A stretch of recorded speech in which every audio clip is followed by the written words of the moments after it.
Good morning. तो चलिए class को शुरू करते हैं और आज की क्लास में हम लोग देखेंगे व्यंजन के अन्य भेद। व्यंजन के अन्य भेद में पहला जो भेद होता है संयुक्त व्यंजन और दूसरा होता है नव विकसित व्यंजन। यहाँ पर पहला हम लोग देखते हैं संयुक्त व्यंजन। संयुक्त व्यंजन क्या है? जब अलग अलग व्यंजन आपस में जुड़कर एक होते हैं तो क्या बनाते हैं? संयुक्त व्यंजन बनाते हैं। जैसे छ है, त्र है, ज्ञ है और स्र है। तो ये किन किन वर्णों से मिलकर बने हैं? क्या एक ही समान व्यंजन है या अलग अलग व्यंजन है? तो अगर पूछा जाए कि कच्छा जो है किससे मिलकर बना है? क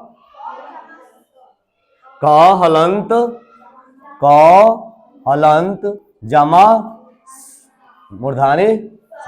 तो क्या बना? कच्छा। अब इसको भी तोड़ेंगे तो एक और भी भाग आएगा। यहां पर क्या आ जाएगा? क हलंत हो जाएगा, स भी क्या हो जाएगा? हलंत हो जाएगा। फिर क्या आएगा? औ आएगा। आएगा ना? तो ये क्या हो गया हमारा? संयुक्त व्यंजन। इसमें कोई दिक्कत? यहां पर देखिए, ये जो व्यंजन है अलग है और ये जो व्यंजन है अलग है।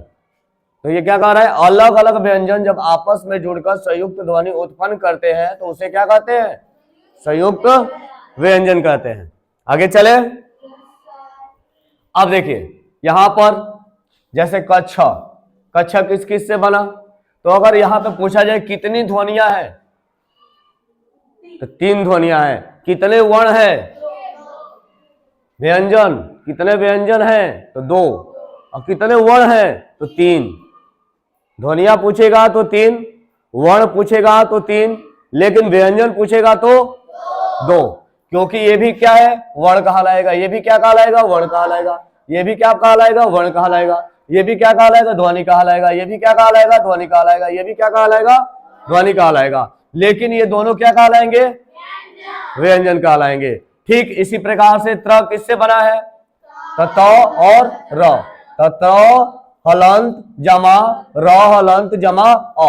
तो ध्वनियां हो गई 3, वर्ण हो गए 3, लेकिन व्यंजन हुए 2।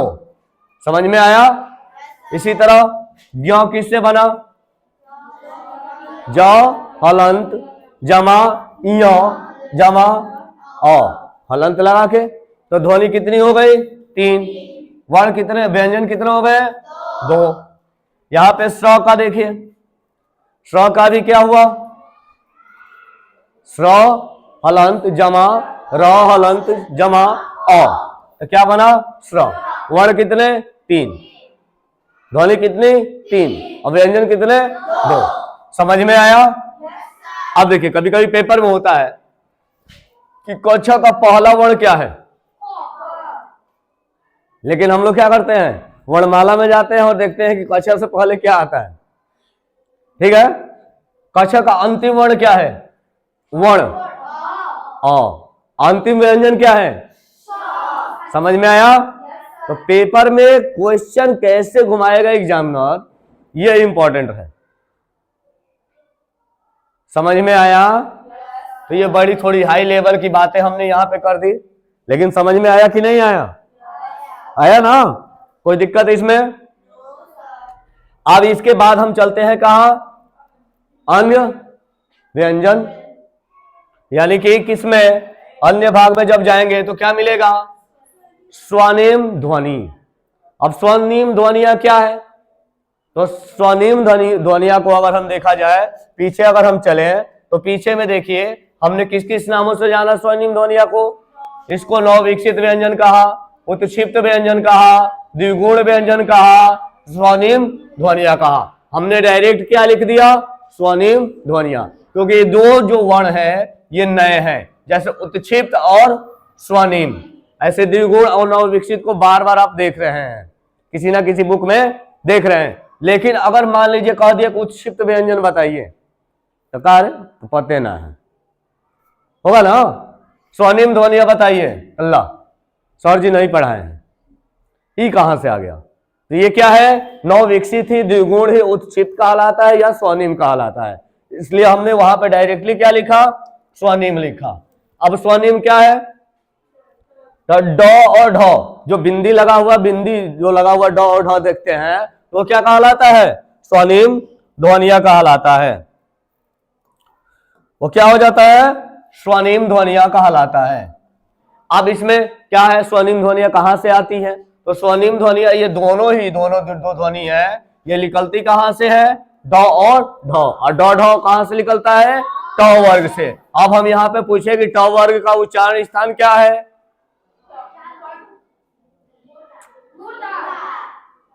यानी कि पढ़ाई नहीं हुई है। क्या है उच्चारण स्थान, मूर्धा। उच्चारण स्थान क्या है, मूर्धा, तो इससे विकसित हुई है। अब यहाँ पे खासियत क्या होती है, तो ड और ढ जो होते हैं, जो ड ढ ट वर्ग के, ये प्रारंभ में आते हैं। कहाँ आते हैं, प्रारंभ में आते हैं। इनकी खासियत है कि बीच और अंत में नहीं आएंगे। तो बीच और अंत में कौन आएगा, तो बीच और अंत में हमारी स्वनिम ध्वनियां आएगी। तो बीच और अंत में किसका प्रयोग किया जाता है, तो बीच और अंत की बात करें तो बीच और अंत में अगर हम देखें तो बीच और अंत में क्या आएगा, तो जो स्वनिम ध्वनियां होगी वो बीच और अंत में प्रयोग की जाएगी। इसको आराम से आप लिखकर पढ़ के आराम से जान सकते हैं। थोड़ी सी समझने की बात है, समझने की क्या बात है, ट वर्ग जब भी आएगा ड ढ प्रारंभ में आएगा, अंत और बीच में नहीं आएगा। तो अंत और बीच में क्या आएगा, तो अंत और बीच में आएगा स्वनिम ध्वनि, उत्क्षिप्त व्यंजन, नवविकसित व्यंजन या द्विगुण व्यंजन, दो गुण को रखने वाला। अब यहां पे देखिए, ये शब्द के बीच में प्रयुक्त जब होते हैं तो क्या हो जाते हैं, संयुक्त व्यंजन या द्वित्व व्यंजन का रूप धारण कर लेते हैं। जब भी ये बीच में आएंगे तो क्या हो जाएंगे, द्वित्व व्यंजन बन जाएंगे, नहीं तो संयुक्त व्यंजन बन जाएंगे। अब देखिएगा, अब यहाँ पे क्या कह रहा है कि जब भी ये बीच में आएंगे संयुक्त व्यंजन या द्वित्व व्यंजन बन के आएंगे। ये ड डायरेक्ट ड नहीं लिखा जा सकता है। ये अगर ड बीच में अगर कहीं लिखा गया है तो शब्द क्या है, गलत है। जब भी लिखा जाएगा ड के नीचे बिंदी आएगी, और जैसे ही बिंदी आएगी क्या हो जाएगी, द्विगुण व्यंजन हो जाएगी। अब यहाँ पे देखिए, ड और ढ ध्वनि जो होती है शब्द के प्रारंभ में प्रयुक्त नहीं होती है। ये कहाँ प्रयुक्त होती है, तो ये शब्द के बीच या अंत में प्रयुक्त होती है। जैसे उदाहरण के लिए, जैसे देखिए डलिया, डलिया में देखिए ड क्या है, आगे है, लेकिन यहां पे देखिए ढक्कन, ढक्कन, ढक्कन में क्या है, ढ पाले है ना, लेकिन यहां पे देखिए पकड़। अब जो ड लिखे हैं वहां पे बिंदी वाला ड है कि नहीं, चढ़, चढ़ में बिंदी वाला ड है कि नहीं, स्वनिम ध्वनिया है, द्विगुण व्यंजन है। और डगर में पाले है, यानी ट वर्ग का काम हुआ है। यहाँ पे सड़क में द्विगुण व्यंजन का काम हुआ है, ढोल में और पढ़ना में तो आप छाट सकते हैं। अब यहां पे आई कि द्वित्व व्यंजन का है, संयुक्त व्यंजन तो जाने, अब द्वित्व व्यंजन क्या है, तो द्वित्व व्यंजन को देखते हैं। और द्वित्व व्यंजन क्या है हमारा, तो द्वित्व व्यंजन होता है कि जब